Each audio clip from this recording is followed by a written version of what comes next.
ചോദ്യം ഇതാണ്: ദീർഘചതുരാകൃതിയിലുള്ള വയലിൻ്റെ നീളവും വീതിയും തമ്മിലുള്ള അംശബന്ധം 10:3 ആണ്. വിസ്തീർണം 750 മീറ്റർ സ്ക്വയർ ആണെങ്കിൽ നീളം എത്ര എന്നാണ് ചോദിച്ചിരിക്കുന്നത്.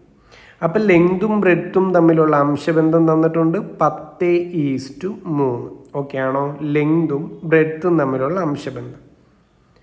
ഇവിടെ നിന്നുകൊണ്ട് നമുക്ക് പറയാം, ലെങ്ത് എത്ര എന്ന് ചോദിച്ചാൽ ഉറപ്പായിട്ട് ഒരു 10ൻ്റെ ഗുണിതമായിരിക്കും 10x എന്ന് അസ്യൂം ചെയ്യാം. അപ്പം ബ്രെഡ്ത്തിനെയോ?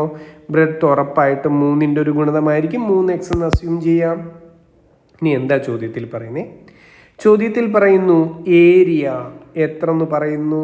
ആ ഫീൽഡിൻ്റെ ഏരിയ 750 മീറ്റർ സ്ക്വയർ ആണെന്ന് പറയുന്നു. ഏരിയ കാണുന്ന ഇക്വേഷൻ എന്താ? ലെങ്ത് ഇൻറ്റു ബ്രെഡ്ത്ത് ആണ് ഏരിയ. ഏരിയ കാണുന്ന ഇക്വേഷൻ ലെങ്ത് ഇൻറ്റു ബ്രെഡ്ത്ത് ആണ്. ലെങ്തും ബ്രെഡ്ത്തും എത്ര എന്ന് നമ്മൾ അസ്യൂം ചെയ്ത് വെച്ചിട്ടുണ്ടെങ്കിൽ സബ്സ്റ്റിറ്റ്യൂട്ട് ചെയ്താലോ? ലെങ്ത് 10x ആണ്, ബ്രെഡ്ത്ത് 3x ആണ്. ഇവരെ തമ്മിൽ ഗുണിക്കുമ്പോഴാണ് ഏരിയ എത്ര കിട്ടണ്ടേ?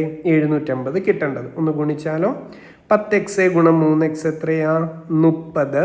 x ഗുണം x സ്ക്വയർ ആണ്, ശ്രദ്ധിച്ചോണം. അത് 30x² വിലയാ 750. അപ്പുറവും ഇപ്പുറവും നമുക്കൊരു പൂജ്യങ്ങൾ ക്യാൻസൽ ചെയ്യാം. അപ്പോൾ x² എത്രയാണെന്ന് ചോദിച്ചാൽ 75/3. x² വില 25. അങ്ങനെങ്കിൽ x എത്രയാണെന്ന് ചോദിച്ചാൽ 5 എന്ന് കിട്ടി. ഓക്കെ ആണോ? നമുക്കറിയേണ്ടത് ലെങ്ത് എത്ര എന്നാ. നമ്മൾ തന്നെ ലെങ്ത് അസ്യൂം ചെയ്ത് വെച്ചായിരുന്നല്ലോ സ്റ്റാർട്ടിങ്ങിൽ. ലെങ്തിനെ നമ്മൾ തന്നെ എത്ര എന്ന് എഴുതി വെച്ചിട്ടുണ്ട്? 10x ലെങ്ത് എന്ന് നമ്മൾ തന്നെ പറഞ്ഞ കഥയാ. എക്സിനെ അങ്ങോട്ട് സബ്സ്റ്റിറ്റ്യൂട്ട് ചെയ്യുന്നു.